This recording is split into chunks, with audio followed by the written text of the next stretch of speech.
podcast with your hosts, Jason Mefford and Kathy Gruber. Fire and Earth, giving you the keys to unlock your limitless potential.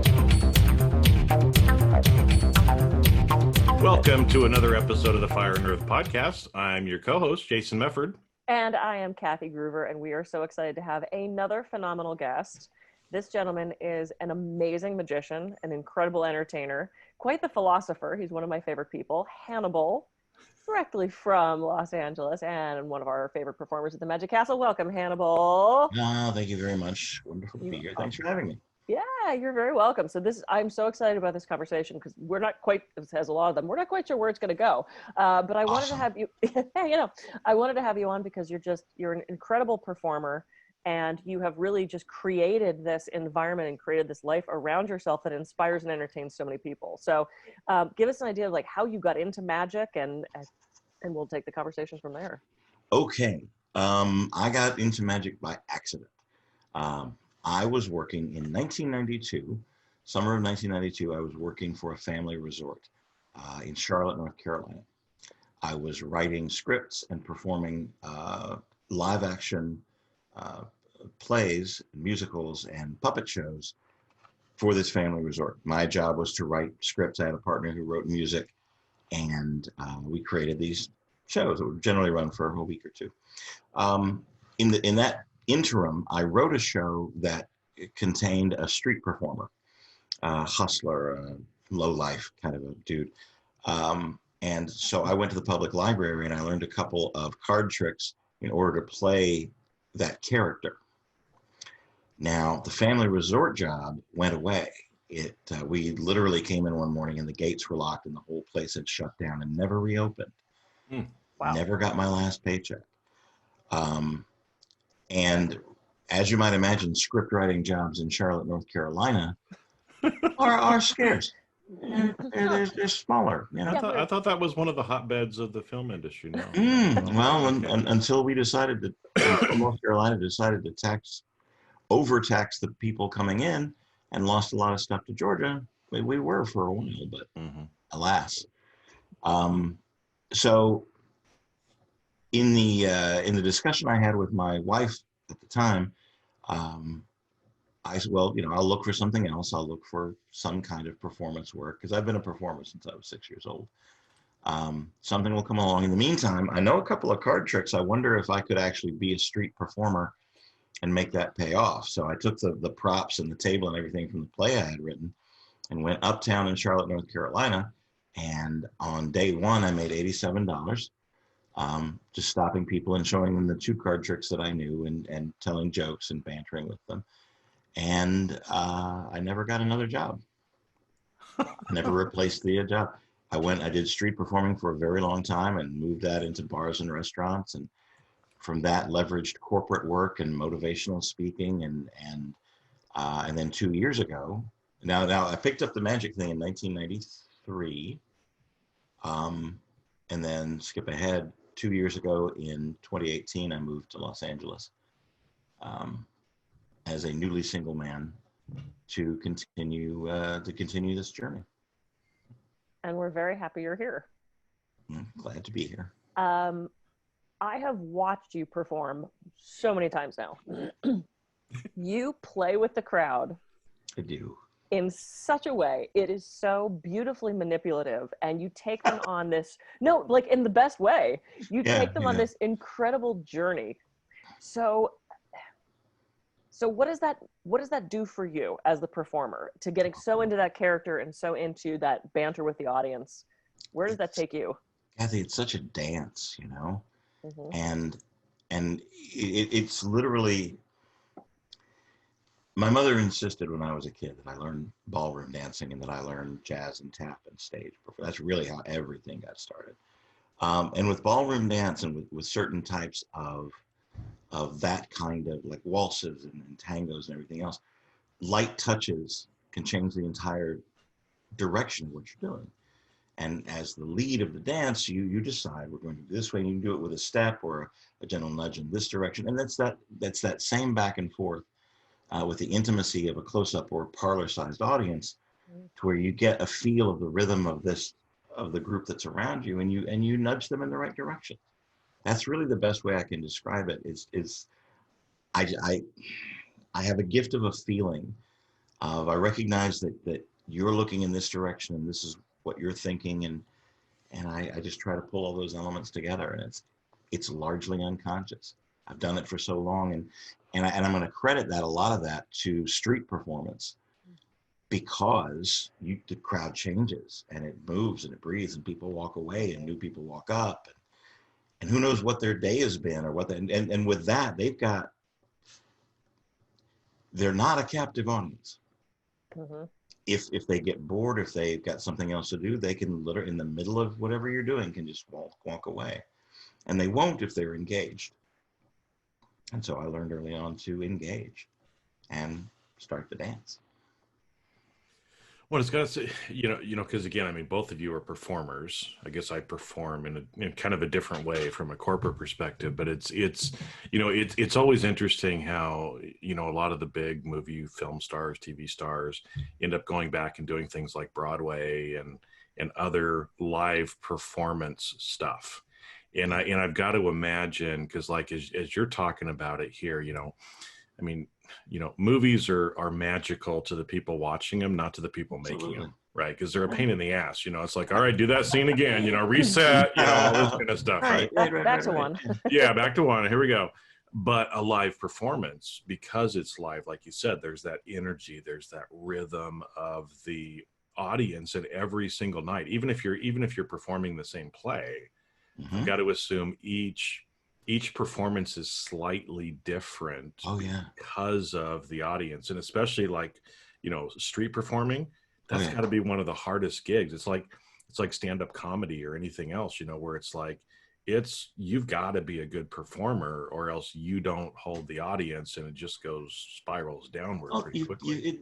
Good performer, yes, but you've got to make the connection. Yeah. You have to be able to connect with the people in front of you. And I'm going to put you on the spot, Kathy. You've watched me perform how many times, roughly? 7 or 8. How many times have you seen me do generally the same tricks? Well, other than the Halloween show, it's pretty much similar, the same. Mm-hmm. Yeah. So what keeps you coming back watching the same show again? That's an awesome question. And I have had so many people ask me that about the Magic Castle in general, because they're like, oh my God, how often can you watch the same guys do the same tricks? And I said, well, first of all, it's not the same guys.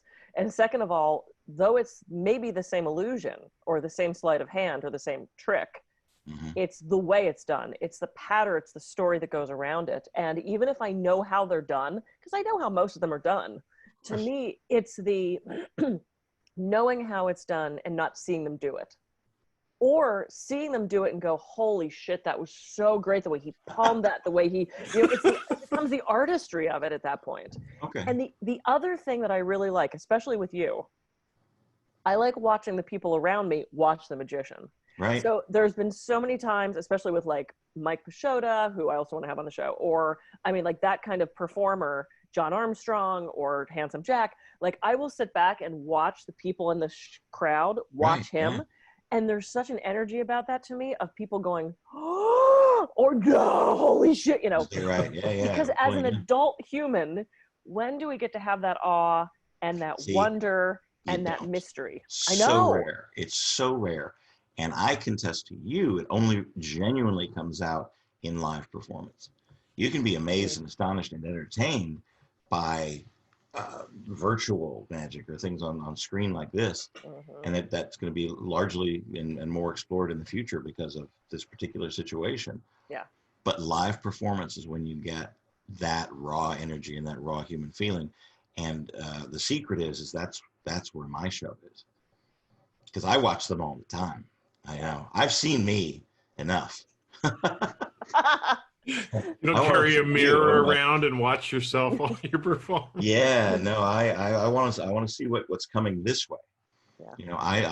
I'm very interested in what this audience is gonna show me this time. Well, I think it's that awe and wonder, that you kind of talk about, that I think is so fabulous, and why magic is so magical, right? Is because, like you said, as adults, we usually kind of get rid of some of that stuff. Sure. It's like we push it aside. And I'll get the quote wrong, but the John Cougar Mellencamp line, when I was a young man, I said, put away those young boy ways. Now that I'm so much older, I wish, I long for those days. Well, that's a direct reference back to, I don't know the verse, but it's a biblical verse that when I was young, I thought as a young man, I reacted as a young man, and then as I became older, I put away my childish ways, and acted and thought as a man. And I'm like, why? Yeah. Well, sure, I have responsibilities, and I take care of responsibilities, and I maintain a certain level of dignity for my age. Do you? There we go. Yeah, I do. I totally do. Totally do. Yeah. Oh man.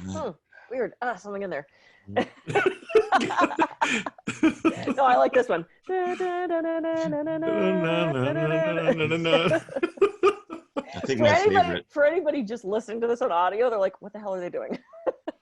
There might be something with each other off in 48 different languages. Me too. But then again, and I want to continue that thought as far as attention and connection, and watching the audience and the visceral return. That's a huge amount of power to have. What are you going to do with it? Now that you've established it, now that you've blossomed this thing, what do you do with it? You have a responsibility, right? Or don't you? And so for me, at a certain point in life, I started talking about things that I just simply believe in. Love, kindness, the use of one's gifts instead of wasting them. And that led me to some very interesting places. It also led me to people telling me that, just do your act and keep your own opinions to yourself. We only came to see card tricks. We don't want to hear what you have to say about anything else. Which is such a disservice, because you can watch that online. Absolutely. Like, you could Google anybody and watch a card trick. Mm-hmm. And this is one of the things I love. I mean, I must have seen Mike Pashota 20 times. I mean, like, every time I'm with the cat, he's a performer down in the bar at the Magic Castle. Yes. Every time I can see him, I do. It's the same basic tricks.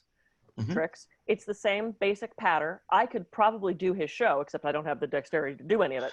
But I love the artistry of it, and I love the philosophy, and I love the audience interaction. Same with you. The times that I've had the privilege of, like, oh, Hannibal's performing, yay, I get to go see you. It's because of that story that you weave. It's because of that performance. And the reason Mike is a genius. Oh my God, yes. Everybody I take down there is absolutely blown away. Absolutely. And pissed off. Of course. You're like, but again, our styles are very different. Yeah. In the way that we approach and handle an audience. I could never do what he does.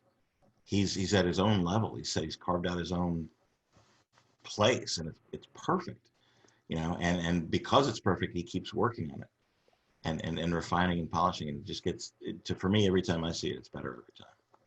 Yeah, it really is. So here's why I love this conversation. So Jason and I have talked about magic, about that awe, about that, the magic of life, about embracing that newness and that wonder sort of thing. Mm-hmm. We've also talked about third level listening, which is exactly what you were talking about, of not only knowing how you're feeling, but also what's happening around you and taking the input from the crowd into you. Yes. The other thing I love about this conversation is that we can have 20 people doing the same thing, but doing it in such a different way and making it so unique and so your own. And I mean, I do the same basic stress talk every time I go to a stress talk, but I have had people at conferences years in a row come back to see me do it.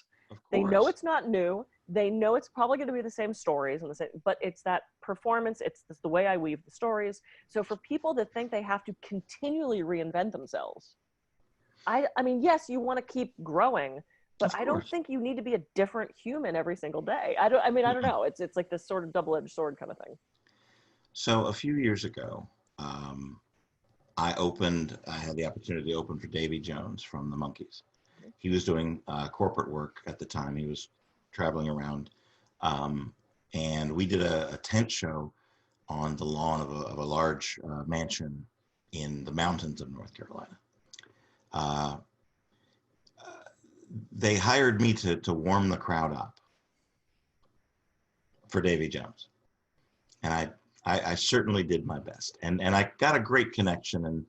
But there's this tension feeling in the audience. And a lot of what you do also, when you absorb this in and you have that third level, you can then change the entire mood of the audience by putting it back out in the way that you present it, in the positive way you do it, or the heightening of nerves, if you want to do it that way, or you can move the crowd. Davey came out after Mr. Jones came out after I was done, and just slew. Right, all of that to say, later on that evening, we're back in the dressing room, and he's talking to me about the act. He enjoyed the act that I did. He thought, and he asked me, how many times have you changed what you're doing in your act? I said, well, it evolves. And I put things in and take things out depending on my mood and what I think will work well for the crowd I'm doing. He's like, that's lovely. I've been doing the same 24 songs for the past 40 years. Mm-hmm. He said, I have 3 albums of original material nobody wants to hear. Mm-hmm. And if I leave out Daydream Believer, they're going to riot. So I have to make it unique each night while singing the same words. And I went, I never want to be famous. Wow. So that's a list of. But yeah, but it is in a very, very huge sense, the singer and not the song. Well, stand-up comedy. I mean, it's like I got to the point where I knew every single Jerry Seinfeld shtick. I mean, like I knew how he said it, I knew the facial expression, but you still want to see that over and over and over again because it's hilarious. He reaches and he connects with something. It's the way you make them feel. Like Maya Angelou said, it's not what you do, it's how you make them feel. And that's what brings people back around. So what are some of the things that, I mean, we talked about like the, listening kind of to the energy of the crowd, but what are some things, I mean, because again, I love the point that you talked about, with kind of this power comes some responsibility as well, right? As far as, I mean, what are, because I think we can all do this to some extent in our immediate little circle too, right? Is like, we can pick up on energy. We can see kind of what's going on. I mean, how do you kind of do that? And then how do you, again, with this responsibility, try to help move the energy the way that it needs to go? So you change the situation, right? Yeah. I mean, because like you said, with that one with Davy Jones, it was a tough crowd kind of to begin with. It was a corporate event, probably. I mean, I've been at a lot of those kind of things. It depends on, you guys were probably later in the evening, so you don't know what the last couple of sessions were or this. Oh, sure. Yeah. Onto it. And you just kind of land into this thing, right? Well, you mentioned you have kids. Mm-hmm. You can tell their mood without them saying anything, right? Mm-hmm. So in interpersonal relationships, when you get to know someone, or when you get into someone else's vibe, or you establish the relationship with someone, you have the ability, first of all, to recognize at a glance or just from a few words or just the small interaction of exactly where their head's at. And if you take, I don't want to use, it's not taking control, but it's taking the leverage of that and saying, I'm going to respond to the way you're reacting to me with anything. I can do it in a positive way. I can fight back and cause friction. Mm-hmm. You can defuse the entire moment before they even know there is one by the way you present yourself out to them. It's a form of loving manipulation. Mm-hmm. You know what? I'm going to turn your mood into a positive one. And if I can't, that's kind of on you, mm-hmm. But I'm not going to get sucked into a negative reaction with someone or a friction reaction to someone right off the bat, especially if it's someone I care about and I see they're having a bad day. It's okay. What love are you not getting right now? what is it you need? And knowing what our relationship is and how I can interact with you, how can I diffuse that or make your day a better one? Or at least make our interaction that we're about to have a better one based on what I know about you. Well, Well, it's 'cause like that when I see clients, it's like that in relationship. You know, if I have a client that walks in who's in a state very low on that emotional tone scale, and I want to bring them up, you know, it's like I have a choice of how I handle that. And it's the same thing when I step out in front of an audience to do a talk. You know, it's I've got 100 people, I've got 1,000 people, and I've got to try to reach every single one of them as if they're not sitting in this giant crowd. How do you do that? How do you have that communication, whether it's one-on-one or 1,000 to 1?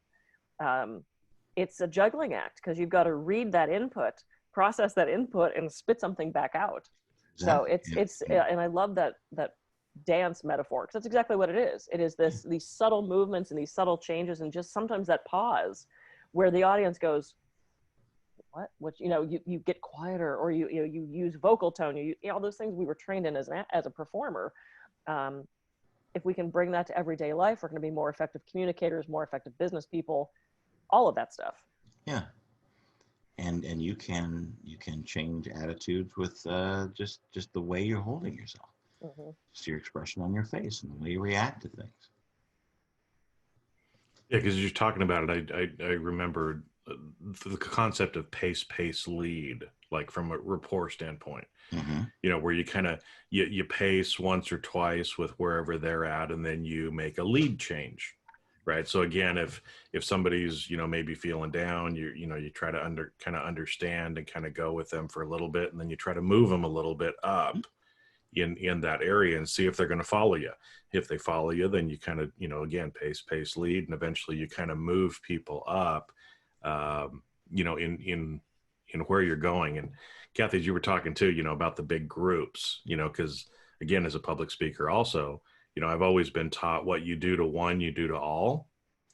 And so, you know, again, it's like, you don't have to go around and give high fives to everybody in the audience, but if you do it to one or two people, everybody else feels like it happened to them. And so I'm sure, again, in your performance art, it's kind of the same way, you know, again, where you're kind of going off of certain individuals as well to try to influence the whole crowd as well.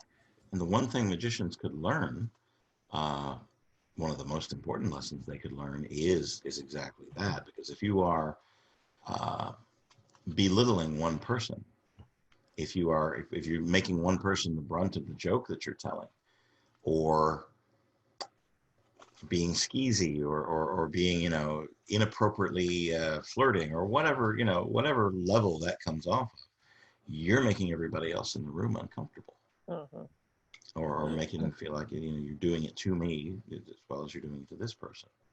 Yeah. So why would you do that? And I've seen that. I've seen a magician start to bomb a little bit and get uncomfortable and start actually making almost personal insults to one person, whether commenting on their physicality or commenting on, you know, and you could see the entire group does not think that's funny. No. They turn on them quickly because it's a very personal dig, not even in character. Or no, I mean, there's one magician who I can't think of who it is, but he asks for a dollar bill and he tears it up and then he goes, "I'm just a dick," and puts that teared up dollar bill in his pocket. He was never going to restore it. And I actually find it hilarious because he does it in character in such a way that it kind of fit. And you're like, yeah, okay, yeah. I mean, and that's just the theme throughout is he's just sort of but he does it so friendly, like, that you don't go, whoa, it's funny. Like, oh, he just kind of played us all, you know? It's the delivery. Did you ever see Harry Anderson work? No, not in person. Okay. Harry would come out and he had this style. It was kind of an easygoing, laid back, never leaning in your face, but always just kind of, you know, and he would play with a few people and he would, you know, that's did you get a free bowl of soup when you bought the tie? That's nice. It's very, you know. So he would, and then he'd pick out one person and he'd just be a total jerk to this one person. Light-handed. And eventually he gets into his show and he goes over and he's like, hey, give me a $5 bill. And they'd pull it out and he'd tear it in half and he'd go, where have you been? I've been a jerk to this guy over here all night long. I insulted that guy's tie. I've been a jerk to everybody in the room, and I say, give me a five. I didn't even say please. And where were you brought up? You know, and it was just that kind of thing. It just caught you so. Yeah, why would I do that? Right. Yeah. And but he's just so disarming. It brought that out. So you can. One of the lessons he taught me personally was like, if you want something from someone, just, you know, in an audience especially, you ask them for it. Yeah. Oh, that's so true. I mean, just in life, what do you need? And Jason and I we've had that conversation so much. People say that they're not getting what they want, but they don't actually know what they want. And that's my first coaching session with people is what do you want? Like, what do you want? You don't just turn on Waze and go, take me somewhere. You know, you have to program in a destination, and then you have to ask for it, and then you have to get there. And of course, we've blown through another half an hour. Well, I was going to say, because with that, you know, when you said that, Kathy, because that's, you know, one of the common coaching questions is people already know what they want, right? So you say, you know, what do you want? And they say, I don't know what I want. And so the rebuttal is, if you knew what it was, what would it be? Yeah. And that is an amazing question, because all of a sudden people kind of sit up and they go, oh, it's this. Yeah. Yeah, you knew the whole time. It's just, you know, we were kind of blocking it and not putting it in there. No. Yeah, I like to say, when people say, I don't know, I say, yes, you do. Mm-hmm. Yeah. And they always, maybe it's the third time I say that. Well, I don't know. Yes, you do.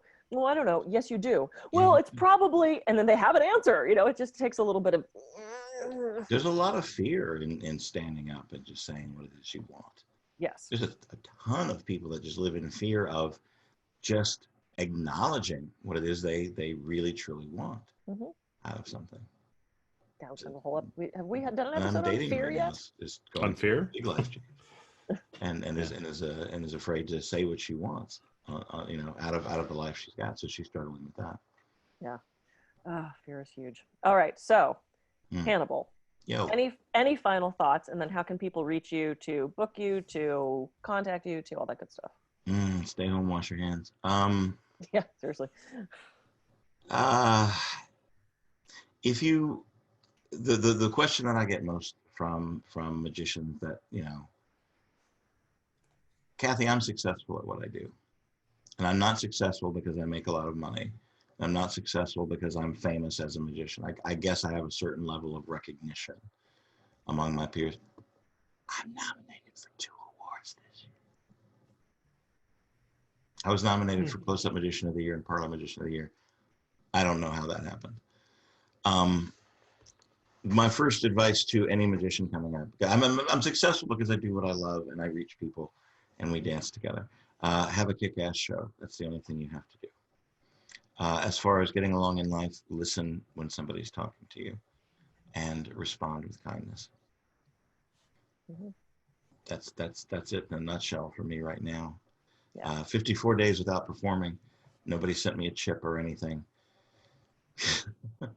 You don't get a keychain after day 30. It's just something, I don't know what I got. It's I've been in this room now for 54 days and not in front of an audience at all. It's very tough for someone like me. If you want to get in touch with me, my website is themagicartist.com. Themagicartist.com. If you feel like supporting my art, my Patreon, which I have a nice little following of people who support me in minimal ways, you know, which is nice. It keeps food in my refrigerator until California decides they can help. Is Patreon handle is Magic Artist. That's kind of it. I mean, I don't have any up and coming shows. Well, you will. We'll all get back to that. If anyone is looking for a consultation on particular magic effects they're trying to do via Zoom or whatever, I'm available for that, and that is on a strictly donation-based whatever. If I can help you, I'll help you. I'll watch your video and tell you what I see are the strengths and weaknesses of your performance. Other than that, I have a whole ton of new material that I have been working on for 54 days that I get to unleash as soon as the world stops coming to an end. Yay. Because as soon as the world recharges itself, that's awesome. I'm so happy we had you on. This is a lovely conversation. Oh, thank you. Yay. I love my friends. Okay. I'm Kathy I hope I Gruber. gave you some quality things. I hope. Oh, you so Oh, did. yeah. It was beautiful. It was beautiful. I'm Kathy Gruber. I can be reached at kathygruber.com. And I'm Jason Mefford. I can be reached at jasonmefford.com. So go out. You know, I love that. You know, listen to people and respond with kindness. And if we do that, it's going to be a great week for you. So go out, have a great week, and we'll catch you on a future episode of the Fire and Earth podcast. See ya. Yeah.